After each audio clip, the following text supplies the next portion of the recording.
Assalamualaikum warahmatullahi wabarakatuh.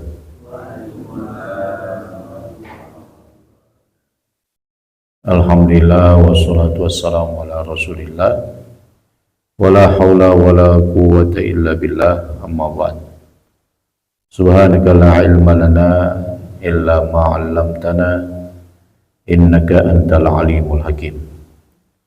Allahumma inna nas'aluka ilman nafi'a wa rizqan thayyiba wa amalan mutaqabbala, amin.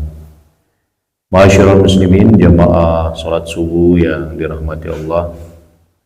Alhamdulillah, kita bersyukur pada Allah Subhanahu wa taala.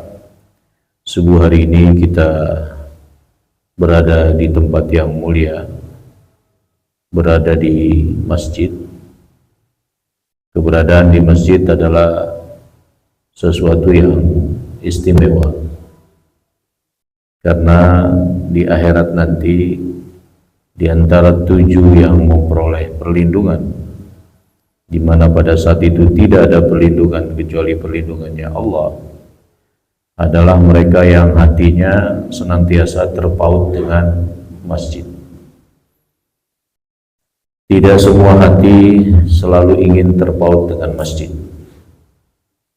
Hati-hati yang terpaut dengan masjid itu adalah hati yang selalu merindukan beraktivitas di masjid, khususnya sholat berjamaah. Karena itu Imam An-Nawawi dalam penjelasan hadis tentang 7 golongan yang mendapat perlindungan Allah, di mana salah satunya rajulun qalbuhu mu'allaqun bil masajid, seseorang yang hatinya senantiasa terpaut dengan masjid. Beliau jelaskan bahwa keterpautan hati itu karena sebab ingin melazimkan diri sholat berjamaah di masjid. Dengan niat dan keistiqomahan seseorang yang selalu ingin sholat berjamaah di masjid, itu maka hatinya akan senantiasa terpaut dengan masjid. Mudah-mudahan kita termasuk salah satu dari golongan yang nantinya mendapatkan perlindungan Allah. Minimal kita memiliki hati yang merindukan berada di masjid untuk sholat berjamaah. Allahumma amin. Salawat dan salam semoga dilimpahkan kepada junjungan kita Nabi besar Muhammad sallallahu alaihi wasallam.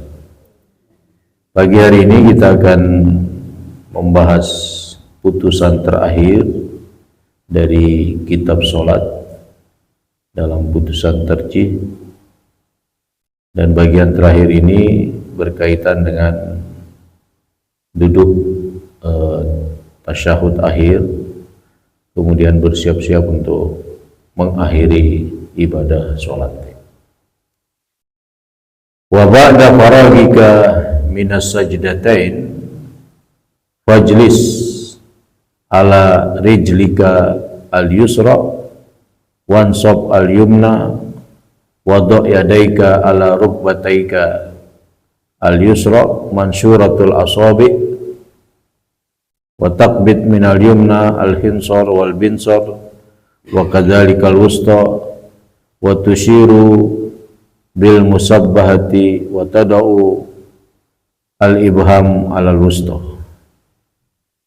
Setelah selesai dari sujud kedua kalinya, dari sujud yang kedua, maka duduklah di atas kaki kirimu dan tumpukan kaki kananmu, serta letakkan kedua tanganmu di atas kedua lututmu. Julurkanlah jari-jari tangan kirimu, sedangkan tangan kananmu menggenggam jari kelingking, jari manis dan jari tengah, serta mengacungkan jari telunjukmu dan sentuhkan ibu jari pada jari tengah. Ini kondisi duduk iftirash, duduk di tasyahud awal. Kalau duduk di tasyahud akhir namanya duduk tawarruk. Nah, berdasarkan putusan ini ada beberapa hal yang dijelaskan. Yang pertama, duduk di atas kaki kiri, jadi namanya duduk iftirash. Kemudian menegakkan kaki kanan, di mana jari-jari kaki menghadap ke kiblat semampunya, karena tidak semua jari itu bisa diikutkan. Ya, ada yang mampu lima-limanya, mungkin ada yang mampu jempolnya aja. Ya, tergantung kebiasaan sejak awal belajar sholat. Kalau sejak kecil diajarkan sesuai dengan tuntunan Rasulullah, maka bisa jadi kelima jarinya bisa menghadap ke kiblat. Kemudian yang ketiga, kedua tangan masing-masing berada di atas kedua lutut. Tangan kanan di atas lutut kanan, tangan kiri di atas lutut kiri, atau pertemuan lutut dan ujung paha. Jadi tidak terlalu ke bola lututnya. Yang keempat, jari-jari tangan kiri dijulurkan, tidak digenggam. Ya, dibiarkan, tidak digenggam. Yang kelima, jari-jari tangan kanan digenggam.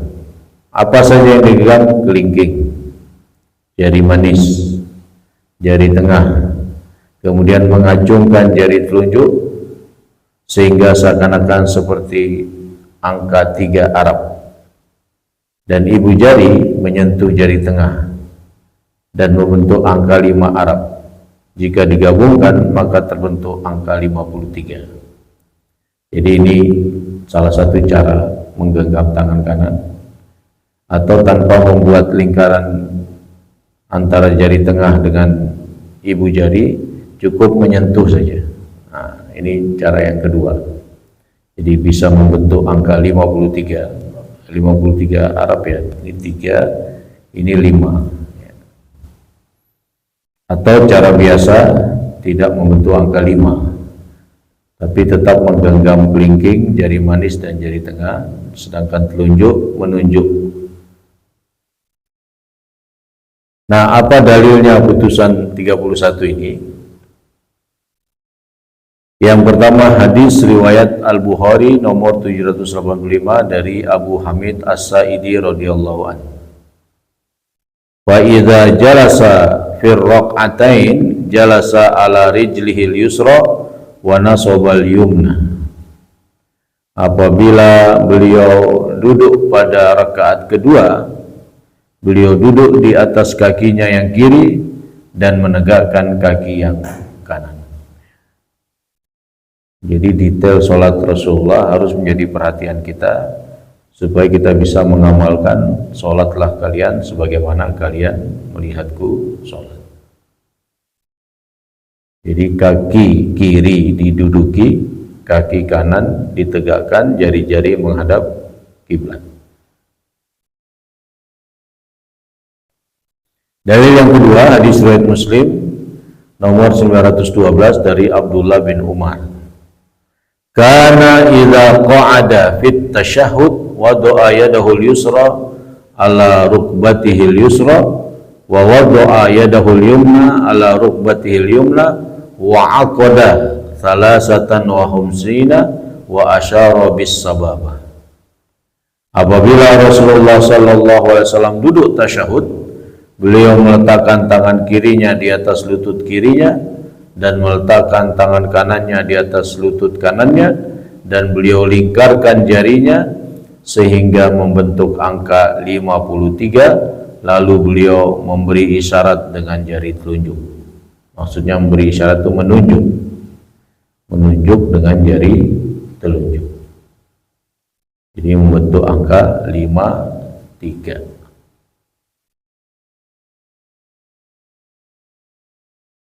Dalil yang ketiga terdapat dalam hadis riwayat Muslim nomor 910 dari Amir bin Abdullah bin Zubair radhiyallahu anhu. idza qa'ada yad'u wa doa yadahul yumna ala fakhizihil yumna wa yadahul yusra ala fakhizil yusra wa asyara bi isbihi sababa wa wada'a ibhamahu ala isbihil wusta wa yulqimu kaffahul yusra rukbatahu. Rasulullah sallallahu alaihi wasallam jika duduk berdoa, maksudnya duduk di tasyahud ya, beliau letakkan tangan kanannya di atas paha kanan dan tangan kirinya di atas paha kirinya, dan beliau memberi isyarat dengan jari telunjuknya dari tangan kanannya, dan beliau letakkan jempolnya pada jari tengahnya sementara telapak kirinya menggenggam lututnya. Jadi tidak dibuat menggenggam untuk tangan kiri. Nah, itu 3 dalil yang menjadi sandaran atau pedoman bagaimana cara duduk iftirash. Namun duduk dengan cara seperti ini bukanlah duduk pada rakaat terakhir, di mana akan salam untuk mengakhiri sholat. Adapun duduk untuk tasyahud akhir adalah duduk tawarruk. Jadi kalau yang pertama tadi iftirash, duduk yang terakhir yaitu duduk tawarruk. Di mana letak perbedaannya? Caranya sebagaimana disebutkan dalam putusan berikutnya nomor 32. Putusan 32. Ini putusan yang terakhir. Wa hadzal julus fi ghairi raqatil akhirah. Wa amma fiha fa kayfiyatuhu an tuqaddima rijlakal yusra wa tansibal yumna wa taqut ala maq'adatika. Duduk ini yaitu duduk iftirash bukan dalam rakaat akhir. Adapun duduk dalam rakaat akhir, maka caranya memajukan kaki kiri. Maksudnya memajukan kaki kiri itu meletakkan kaki kiri itu di bawah kaki kanan. Sedangkan kaki kanan bertumpu menegakkan, maksudnya tetap seperti duduk iftirash untuk kaki kanan, dan dudukmu bertumpukan pantatmu. Jadi duduk langsung di tempat sujud, tidak ada alasnya. Kenapa dinamakan iftirash? Karena ada alas di situ, yaitu kaki kiri, maka disebut iftirash. Sedangkan tawarruk ya karena tidak ada alasnya, langsung duduk di tempat sujud, apakah itu karpet, sajadah, lantai dan lain sebagainya. Jadi 2 putusan ini membahas 2 macam duduk, namanya duduk iftirash dan duduk tawarruk ya. Sebenarnya ada 4 macam duduk ya. Duduk di antara 2 sujud dan duduk istirahat. Duduk istirahat itu setiap selesai rakaat ganjil berdiri untuk rakaat genap. Nah, sebelum berdiri itu duduk sejenak. Itu namanya duduk istirahat. Apa yang jadi dalil putusan terakhir ini? Putusan ini didasarkan pada hadis yang sama dengan dalil pertama, putusan 31, yaitu hadis riwayat Al-Bukhari dari Abu Hamid As-Sa'idi, wa idza jalasa fi raqatil akhirah qaddama rijlahul yusra wa nasabal ukhra wa qa'ada ala maq'adatihi. Dan jika duduk pada rakaat terakhir, maka beliau memasukkan kaki kirinya di bawah kaki kanannya dan menegakkan kaki kanannya, dan beliau duduk pada tempat duduknya. Tidak ada alas lagi, karena alasnya sudah masuk ke bawah kaki kanan. Itulah yang disebut dengan duduk tawarruk, dan hanya berlaku menurut mazhab Syafi'i saat akan salam. Apakah itu ada tasyahud awalnya maupun tidak ada tasyahud awalnya, seperti sholat subuh. Sholat subuh tidak ada tasyahud awal. Nah, karena dia cuma 2 rakaat dan akan salam, maka duduknya tawarruk menurut mazhab Syafi'i. Nah, jadi nanti kita akan lihat perbedaan pendapat para ulama. Perbedaan duduk tasyahud awal dan akhir. Berdasarkan dalil-dalil tersebut, maka pada duduk tasyahud awal, posisi duduk dengan cara iftirash yaitu duduk dengan menegakkan kaki kanan dan membentangkan kaki kiri, kemudian menduduki kaki kiri tersebut. Makanya dinamakan iftirash. Ada alas. Firash itu artinya alas. Sedangkan pada tasyahud akhir, posisi duduk dengan cara duduk tawarruk, yaitu duduk dengan menegakkan kaki kanan dan menghamparkan kaki kiri ke depan, yaitu di bawah kaki kanan, dan duduknya di atas tanah atau di atas lantai. Bagaimana dengan sholat yang hanya 2 rakaat? Apakah duduk iftirash atau duduk tawarruk? Dalam masalah tersebut, tasyahud terdapat perselisihan pendapat di kalangan ahli, para ulama. Pertama, pendapat Imam Malik dan pengikutnya, duduk tasyahud baik awal dan akhir adalah duduk tawarruk. Nah, ini pendapat Imam Malik. Jadi semua tasyahud baik awal maupun akhir duduknya dengan meletakkan kaki kiri di bawah kaki kanan, sehingga pantatnya langsung menyentuh lantai atau tempat dia duduk dalam sholat itu.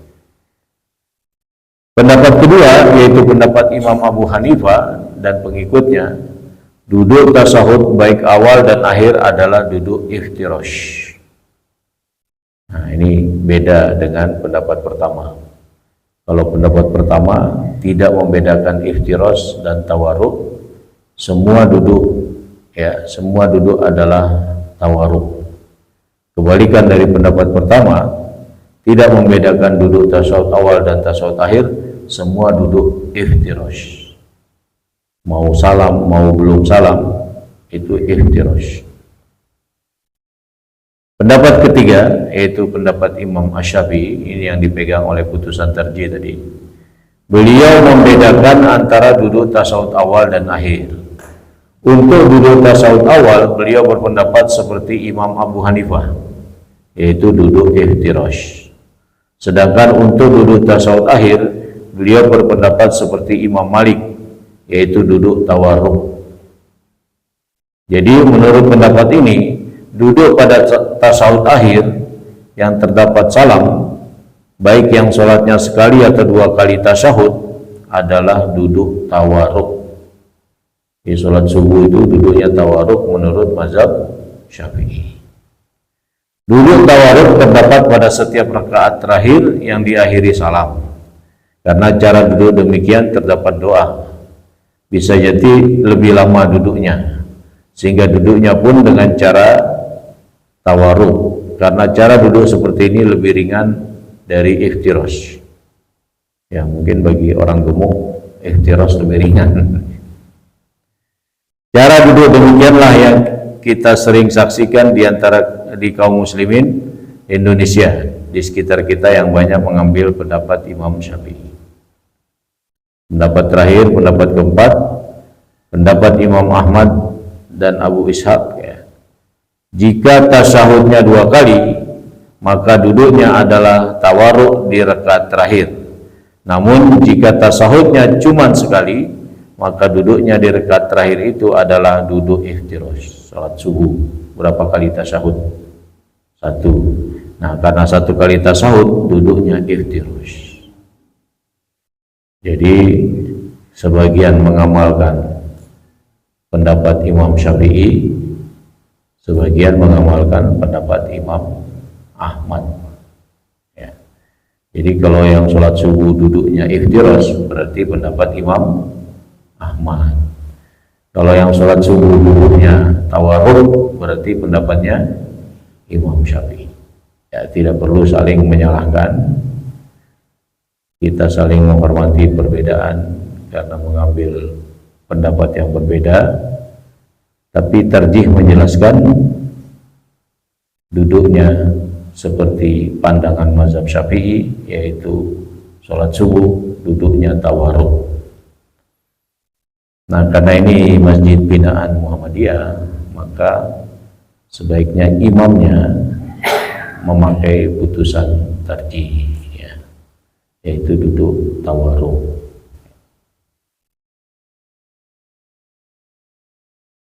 Ada pendapat yang kelima, yaitu pendapat Ibnu Jarir At-Tabari. Beliau berpendapat duduk tasyahud dengan tawarruk maupun iftiras semuanya dibolehkan. Alasannya karena semuanya diriwayatkan dari Nabi SAW. Jadi boleh memilih dengan dua cara duduk tersebut. Terserah mau melakukan yang mana. Ibnu Abdul Bar sendiri lebih cenderung pada pendapat yang satu ini. Adapun dalil dari masing-masing pendapat tersebut dapat merujuk pada rumaiso.com ya. Jadi yang enak yang mana ya? Jadi kalau lupa ya berarti masuk pendapat 5 ya. Terserah mau pilih yang mana aja. Kalau lupa ini tasawuf awal atau tasawuf akhir. Yang sama itu ada dua pendapat ya, sama duduk tasawuf awalnya dan tasawuf akhirnya.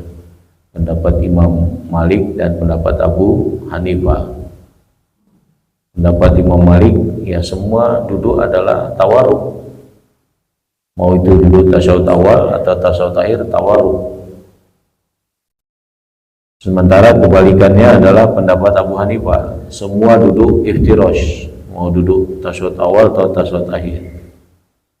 Sementara Imam Syafi'i membedakan, kalau duduk sudah mau salam itu pasti tawarruk. Tapi kalau duduknya masih ada tasawuf berikutnya, belum salam duduknya, maka duduknya iftirash. Pendapat Imam Ahmad ya membedakan dua tasahud atau satu tasahud. Kalau dua tasahud berarti nanti ada iftiras, ada tawarruk. Kalau cuma satu tasahud ya hanya iftiras saja, walaupun itu akan salam. Nah ini pendapat Imam Ahmad. Pendapat yang kelima lebih ringan, mau apa saja boleh. Dari beberapa pendapat tadi, Tarjih Muhammadiyah memilih pendapat Imam Syafi'i yang dianggap lebih kuat, yaitu membedakan antara duduk tasyahud awal dan akhir. Untuk duduk tasyahud awal, beliau berpendapat seperti Imam Abu Hanifah, yaitu duduk iftirash. Sedangkan untuk duduk tasyahud akhir, beliau berpendapat seperti Imam Malik, yaitu duduk tawarruk. Jadi menurut pendapat ini, duduk pada tasyahud akhir yang terdapat salam, baik yang sholatnya sekali atau dua kali tasyahud, adalah duduk tawarruk. Duduk tawarruk terdapat pada setiap rakaat terakhir yang diakhiri dengan salam. fatwatarjih.com.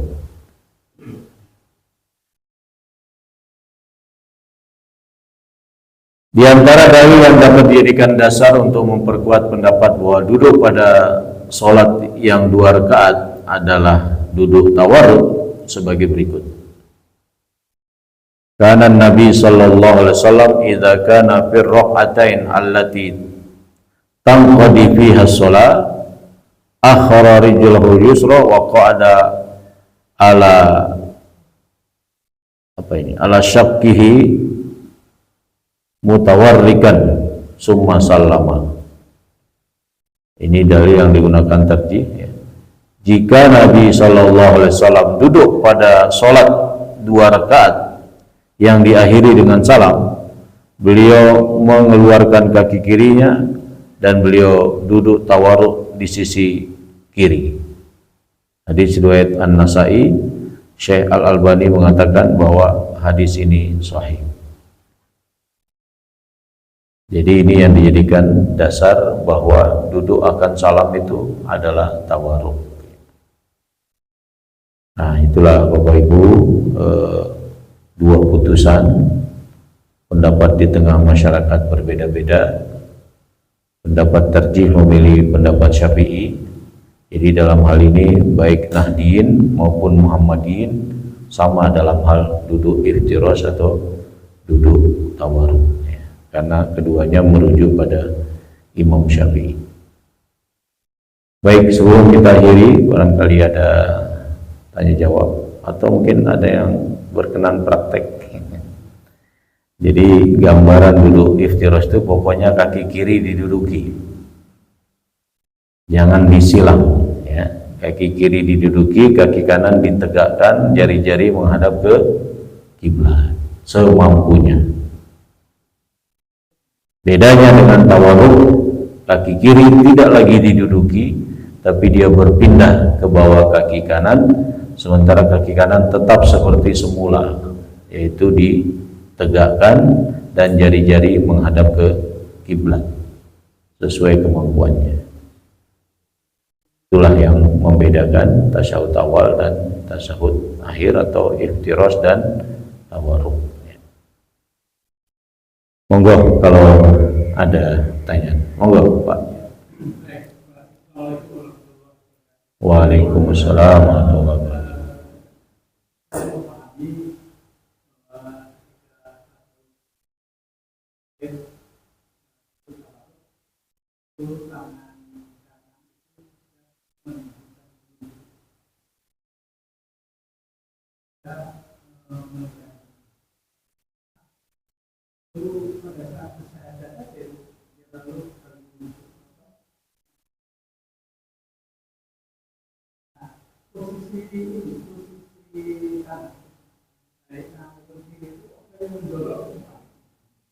Ada yang tarik ke belakang, sebenarnya yang pas menurut itu gimana? Kemudian yang terakhir, ketika seseorang ini tarik, yaitu kebetulan tangan kanannya ini tak pergelangan tangannya dari batas pergelangan sebelah kiri itu sebagai pernyataan ada menunjuk menjalur dari terunjuk itu tidak punya. Lalu apakah ada pengganti atau harus bagaimana? Terima kasih. Assalamualaikum. Waalaikumsalam. Ya, ada beberapa pertanyaan. Yang pertama, kapan mulai menunjuk dengan telunjuk? Apakah sejak at-tahiyat ya, atau sejak asyhadu an la ilaha illallah dan seterusnya? Dalam hal ini ulama berbeda pendapat. Ada yang menunjuk sejak awal, ya. Ada yang mengangkat jari telunjuknya karena isyarat tauhid ketika membaca asyhadu an la ilaha illallah. Jadi monggo, mau sejak awal, mau saat asyhadu an la, tidak ada masalah. Ya, ulama berbeda pendapat dalam hal itu. Yang kedua, tangan ya jangan di pangkal paha, tangan di pertemuan lutut dan paha, karena dalilnya seperti itu. Kalau tidak menggunakan bahasa rukbatun, lutut, ya, menggunakan bahasa fakhizun. Jadi karena ada dua anggota tubuh yang disebutkan dalam dalil-dalil hadis, yang benar bukan yang di pangkal paha atau mendekat ke pangkal paha, tapi agak maju ke dekat lutut, ya, ke dekat lutut. Jadi boleh di pertemuan dua lutut itu, pertemuan paha dan lutut.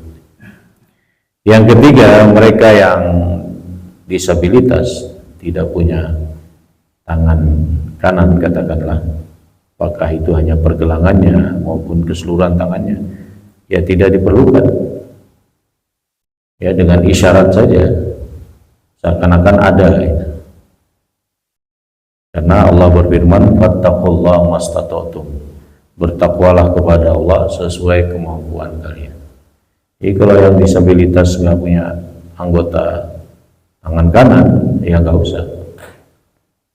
Ya, tapi dia tetap membayangkan seakan-akan dia sedang melakukan sebagaimana tuntunan dalam sholat itu.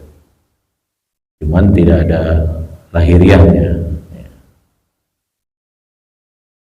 Jadi termasuk yang disabilitas yang lain, ketika tidak mampu dari gerakan sholat yang dicontohkan atau dituntunkan sebagai manusia normal, maka yang disabilitas itu ya sesuai dengan kemampuan dia untuk melaksanakan ibadah sholat. Dalilnya fattaqullaha mastata'tum, bertakwalah kepada Allah sesuai dengan kemampuan atau kondisi kalian. Itu barangkali sepertinya 3 pertanyaan. Ada lagi yang lain? Monggo Pak. Ya? Oh ya. Siapa? Ngomong iftiros dulu ya, biar ibu-ibu bisa lihat agak ke tengah. Iftiros tadi bagaimana? Menduduki kaki kiri, menegakkan kaki kanan. Ya, langsung sujud. Kemudian duduk antara dua sujud. Nah, ini sama dengan iftiros. Bedanya tidak memegang jari kanan, tapi jari tangan dibiarkan terjulur di atas paha atau lutut. Nah, sujud sekali lagi. Duduk tasyahud awal. Kita pakai mazhab Syafi'i dulu ya. Duduk iftirosh. Ya, duduk iftirosh. Berarti kaki kiri diduduki, kaki kanan ditegakkan, jari-jari menghadap ke kiblat. Nah, ini jari-jarinya menghadap kemana ini? Sudah. Ya, ini iftirasnya dulu Pak, iftirasnya dulu. Nah, iftirasnya pokoknya tanda iftiras kaki kiri diduduki. Tanda tawarruk kaki kiri sudah nggak kelihatan diduduki karena pantat langsung duduk di lantai itu. Itu aja bedanya. Ya, yang lain-lainnya sama, jari kanan, jari kiri sama. Ya, kira-kira begitu. Ya.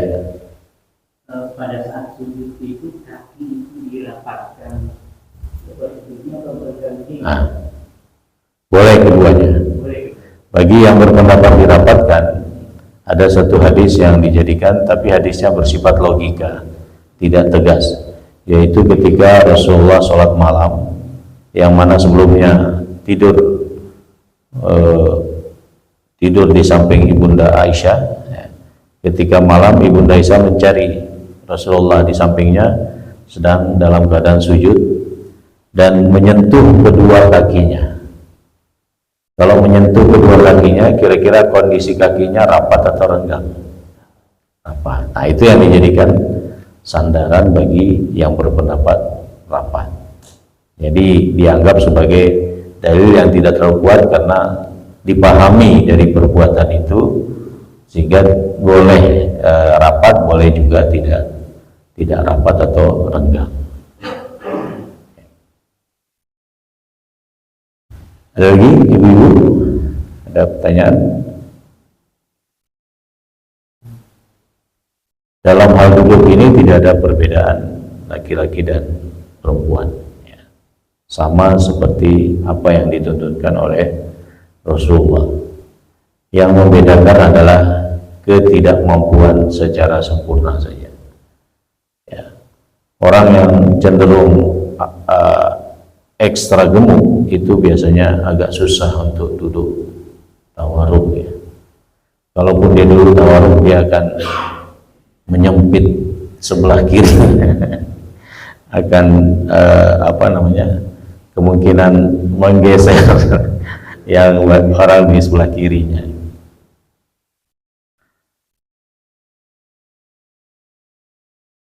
Ada lagi? Baik, secara keseluruhan selesailah putusan tarjih. Dari awal kita bisa menyimpulkan bahwa sholat dengan cara Rasulullah ini adalah bentuk ketaatan sekaligus ittiba pada sabda beliau, "Shollu kama ra'aitumuni usolli." Di samping itu memberikan pelajaran kepada kita semua bahwa ternyata perintah ibadah itu tidak sembarang ibadah. Ada tata cara yang dituntunkan oleh siapa yang diutus oleh Allah. Memang Allah berfirman, "Wahai sekalian manusia, sembahlah aku, beribadahlah kepadaku." Atau dalam ayat lain, "Tidaklah aku ciptakan jin dan manusia kecuali untuk menyembahku." Tapi menyembahnya, beribadah kepadanya bukan sembarang ibadah. Ada tuntunan-tuntunan yang sudah disampaikan melalui diutusnya para nabi, diturunkannya Al-Quran. Jadi ibadah harus ada tuntunannya.